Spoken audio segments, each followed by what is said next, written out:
Hi friends, எல்லாருக்கும் வணக்கம். எல்லோரும் எப்படி இருக்கீங்க? ஹாப்பியாக இருக்கீங்க அப்படின்னு நான் நம்புகிறேன். நல்ல புயல்லாம் முடிஞ்சதுக்கப்புறமா அன்றைக்கி தான் கொஞ்சம் போல் வெயில் வர ஆரம்பிச்சிது. ஸோ டிசம்பர் மந்த்தும் ஸ்டார்ட் ஆகிடுச்சு அப்படின்றதுனால கிறிஸ்மஸ் ட்ரீயெல்லாம் வீட்டில் செட் பண்ண வேண்டிய வேலை இருந்துச்சு. ஸோ அது கூடவே அது ஒரு வீக்கெண்டு தான். அப்படியே சண்டேலேருந்து மண்டே வரைக்கும் அப்படியே நான் என்னென்ன வேலைகள்லாம் செஞ்சேன் அப்படின்றத இந்த வீடியோவில் ஷேர் பண்ணியிருக்கேன். அண்ட் சண்டே நம்ம வீட்டுக்கு கெஸ்ட் எல்லாம் வந்திருந்தாங்க. ஸோ அவங்களுக்கு என்ன ப்ரிப்பேர் பண்ணியிருந்தேன் அப்படின்ற எல்லா டீட்டெயில்ஸும் இந்த வீடியோவில் கொடுத்துருக்கேன். ஸோ லாஸ்ட் வீடியோக்கு நீங்கள் கொடுத்த எல்லா லவ் அண்ட் சப்போர்ட்க்கும் ரொம்ப ரொம்ப தேங்க்ஸ். எனக்கு இந்த கிறிஸ்மஸ் ட்ரீயை செட் பண்ணுறது அப்படின்றதே ரொம்ப ரொம்ப இஷ்டமான ஒரு விஷயம். அந்த டிசம்பர் மந்த் ஸ்டார்ட் ஆகிடுச்சு அப்படின்றதுனாலே ஒரு செலிப்ரேஷன் மூட் வீட்டில் ஸ்டார்ட் ஆகிடும். இயரோட எண்டு, அதுக்கப்புறம் இந்த இயர் ஃபுல்லாக நம்ம எவ்வளோ நல்லது கெட்டது எல்லாமே சேர்த்து பார்த்துருப்போம். அதோட ஒரு கிராட்டிடியூடான ஒரு ஹார்ட் இருக்கும். அண்ட் இந்த கிறிஸ்மஸ் ட்ரீயை செட் பண்ணும்போது எல்லாமே என்னோடய சைல்ட்ஹுட் மெமரிஸ் தான் ஸ்ட்ராங்காக என் மைண்டில் ஹிட் ஆகும். அன்றைக்கும் அப்படி தான் அதெல்லாமே பேசிட்டு அழகாக சூப்பராக செட் பண்ணி வெளியில் வச்சிட்டோம். மேகம் கருத்துட்டே தான் இருந்தது. அப்பப்போ மழை பெய்யுது, அப்பப்போ வெயில் அடிக்குது, அப்படி தான் இருந்துச்சு. இதை பார்த்துட்டே இருந்தால் இந்த வேலைகள்லாம் அப்படியே நின்றோம் அப்படின்னு சொல்லி ஒரு வழியாக செட் பண்ணி முடிச்சிட்டோம். வீக்கெண்ட் அப்படின்றதுனால பெட்ஷீட் எல்லாம் மாற்றிட்டு அதுக்கப்புறம் இந்த கம்ஃபர்ட்லாம் எடுத்து வச்சிட்டேன். நம்மளுக்கு இந்த வின்டர் சீசன் அப்படின்னாலே இதெல்லாம் தேவைப்படும் இல்லையா? ஸ்வெட்டர், அப்புறம் ஸ்கார்ஃபு, கம்ஃபர்ட்டர், இந்த மாதிரி எல்லாமே தேவைப்படும். ஸோ அதனால் அது எல்லாத்தையுமே ரெடி பண்ணிவிட்டு ஒரு கோசி பெட்ரூம் மாதிரி ரெடி பண்ணிட்டேன். ஃபஸ்ட் ரூமில் இருந்த லேம்ப் எல்லாத்தையுமே கொண்டு இங்கே அரேஞ்ச் பண்ணி வச்சிட்டேன். கொஞ்சம் அது வின்டருக்கு ஏற்ற மாதிரி கொஞ்சம் திங்ஸ் எல்லாம் அங்கங்கே மாற்றி வச்சோம் அப்படின்னா நம்மளுக்கு மைண்டுமே ரிஃப்ரெஷ்ஷாக இருக்கும். அந்த சீசனையே என்னமோ வெல்கம் பண்ணுற மாதிரி இருக்கும். ஸோ லைட்ஸ் எல்லாம் ஆஃப் பண்ணிவிட்டு வெறும் இந்த லேம்ப் லைட்டை பார்க்கும்போது ரொம்ப அழகாக அந்த பெட்ரூம் கோசியாக சூப்பராக இருந்துச்சு.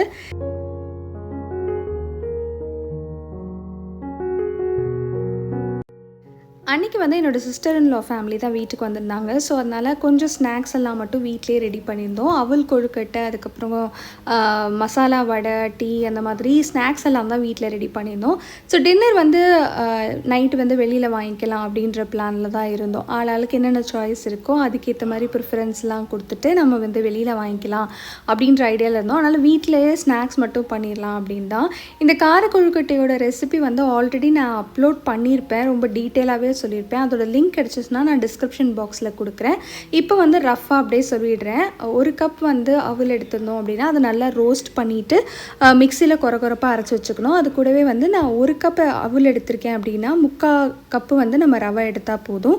ரவை ஆல்ரெடி ரோஸ்டட் ரவையாக இருந்துச்சுன்னா திருப்பியும் வறுக்க வேண்டாம். அது அப்படியே மிக்சியில் போட்டு கொஞ்சம் கொரப்பாக அரைச்சி வச்சுக்கிட்டு அது கூட கேரட்டு, வெங்காயம், பச்சை மிளகாய், இஞ்சி கூட திருவி போடலாம். அது கூட நான் கொத்தமல்லி, புதினா, கருவேப்பிலை எல்லாமே குட்டி குட்டியாக சாப் பண்ணிவிட்டு அதுக்கப்புறம் தேங்காய் ஒரு கைப்பிடி நான் தேங்காவையும் அரைச்சி போட்டிருக்கேன். இது எல்லாத்தையுமே நல்லா கொழுக்கட்டை மாதிரி பிசைஞ்சுக்கணும். அதாவது சப்பாத்தி மாவு மாதிரி பிசைஞ்சிட்டு உருண்டையாக பிடிச்சி நம்ம ஸ்டீம் பண்ணி எடுக்க வேண்டியதான். ஸோ ஸ்நாக்ஸ் எல்லாம் நல்லா திருப்தியாக சாப்பிட்டு முடிச்சுட்டு நிறைய நேரம் பேசுகிறதுக்கு இருந்துச்சு. ஸோ பேசிட்டு டின்னரும் சாப்பிட்டோம்.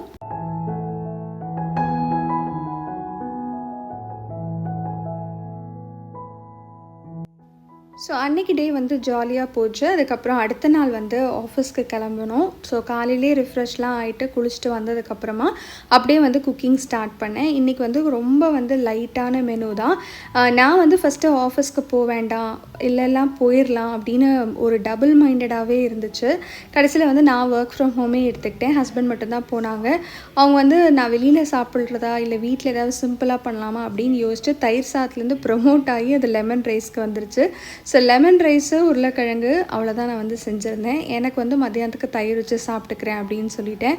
அன்றைக்கி என்னமோ எனக்கு கொஞ்சம் சமைக்கிற மூடே இல்லை.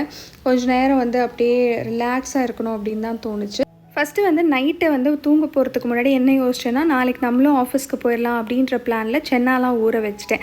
ஸோ அதனால் மார்னிங் டிஃபனுக்கு சப்பாத்தி பண்ணிவிட்டு சென்னா மசாலா போட்டுக்கலாம் அப்படின்னு தான் யோசித்தேன். ஸோ ஹஸ்பண்ட்க்கு காலையில் சப்பாத்தி ப்ரிஃபர் பண்ண மாட்டாங்க. அதனால் அவங்களுக்கு மட்டும் பூரி போட்டுட்டு நான் எனக்கு சப்பாத்தி பண்ணி சாப்பிட்டேன். ஸோ அந்த கிரேவி இருந்துச்சு அப்படின்னா நைட்டுக்குமே டக்குன்னு நம்ம ஏதாவது தோசை ஊற்றி சாப்பிட்றலான்னு காலையிலேயே அந்த வேலையை பண்ணிட்டேன். சிம்பிளாக டக்குன்னு வைக்கிற மாதிரி ஒரு சென்னா மசாலா சொல்கிறேன். தக்காளி, இஞ்சி, பூண்டு, அது கூட கொஞ்சம் போல் பொட்டுக்கடலை, அப்புறம் நம்ம ஆல்ரெடி வேக வச்சுருக்கிற சென்னா, இது எல்லாத்தையுமே போட்டு நல்லா மையாக அரைச்சி வச்சுக்கணும். அண்ட் ஒரு பேனில் ஹோல் ஸ்பைசஸ் எல்லாம் ஆட் பண்ணிவிட்டு வெங்காயம், அதுக்கப்புறம் கருவேப்பிலை நல்லா வதங்கி இந்த வெங்காயம் ஒரு பாதி அளவுக்கு வந்ததுக்கப்புறமா இந்த தக்காளி பேஸ்ட்டையும் ஆட் பண்ணிவிட்டு வதக்கிட்டு நம்ம வந்து மசாலாஸ் ஆட் பண்ண வேண்டியதான். நம்ம யூஸ்வலாக செய்கிற குருமா வந்து தேங்காய் அரைச்சி ஊற்றுவோம், அதுக்கப்புறம் இஞ்சி பூண்டு பேஸ்ட் அரைச்சி செய்வோம். இது எல்லாத்தையுமே ஒன்றா போட்டோம் அப்படின்னா வேலை மிச்சம். அண்ட் இது தேங்காவே அரைக்காமல் நம்ம வந்து செய்கிற ஒரு குருமா ரொம்ப டேஸ்ட்டாக இருக்கும். நீங்கள் வந்து இந்த சப்பாத்தி கூட பூரி கூட வச்சு சாப்பிட்டு பாருங்கள், அவ்வளோ டேஸ்ட்டாக இருந்துச்சு. அண்ட் வந்து நம்ம சென்னாய் வச்சு அரைக்கிறோம் அப்படின்றதுனால கன்சிஸ்டன்சி வந்து நல்லாவே திக்காக இருக்கும். ரொம்பவும் சென்னாய் வச்சு அரைச்சிட்டோம் அப்படின்னா அப்படியே கழி மாதிரி ஆகிடும். ஒரு ஸ்பூன் போல் வந்து நம்ம வேக வச்ச சென்னாவை போட்டு அரைச்சிக்கலாம். ஸோ நான் வந்து மசாலாவுக்கு வந்து மஞ்சத்தூள், மிளகாத்தூள், தனியாத்தூள் மட்டும் ஆட் பண்ணியிருக்கேன். அப்புறம் வேக வச்ச சென்னாயில் இருக்கிற கொஞ்சம் தண்ணியை வந்து அதில் ஊற்றி நம்ம அதை வந்து கன்சிஸ்டன்சி அட்ஜஸ்ட் பண்ணிக்க வேண்டியதான். இறக்கும்போது நல்லா பச்சை கொத்தமல்லியை வந்து போட்டு இறக்கணும் அப்படின்னா டேஸ்ட் வந்து சூப்பராக இருக்கும். கண்டிப்பாக வந்து குயிக்காக செய்யணும் அப்படின்னா செஞ்சு பாருங்கள். எனக்கு அன்றைக்கி சமைக்கவே மூடு இல்லாத போது வந்து இந்த மெத்தட் வந்து ரொம்பவே கை கொடுத்துச்சு. அண்ட் லெமன் ரைஸ் வந்து ரொம்ப எல்லோவாக இருந்தாலும் எனக்கு பிடிக்காது. ரொம்ப சட்டிலாக பார்க்க வந்து ஒரு மைல்டான எல்லோவாக இருந்துச்சுன்னா சாப்பிட ரொம்ப பிடிக்கும்.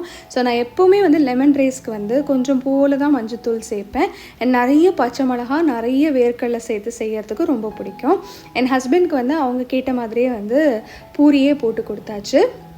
அண்ட் வந்து கிஃப்டாக வந்து எனக்கு இந்த டெரக்கோட்டா கப்ஸ் வந்து வந்துருந்துச்சு. ஸோ இதெல்லாத்தையும் வந்து கொஞ்சம் சீசனிங் பண்ணி வைக்கலாம் அப்படின்னு காலையிலேயே வந்து அரிசி கழுவின தண்ணி இருந்துச்சு. ஸோ அந்த தண்ணியெல்லாம் போட்டு இதில் ஊற வச்சிட்டோம் அப்படின்னா ஒரு 1 டே ஊற வைக்கலாம். ஊற வச்சுட்டு அதுக்கப்புறம் தண்ணியெல்லாம் கீழே ஊற்றிட்டு நம்ம நல்லா க்ளீன் பண்ணி வச்சிட்டோம் அப்படின்னா சூப்பராக இருக்கும். அதுக்கப்புறம் வந்து ஜூஸு இல்லை டீ அந்த மாதிரி சர்வ் பண்ணுறதுக்கு ரெடி ஆகிடும். இது வந்து நம்ம மண் பாத்திரம் மாதிரி தான், மண் பானை எப்படி ரெடி பண்ணுவோமோ அந்த மாதிரி தான் ரெடி பண்ணி வைக்கணும். ஸோ இந்த வீடியோ உங்களுக்கு பிடிச்சிருக்கும் அப்படின்னு நம்புகிறேன். See you all in another vlog. Take care and bye.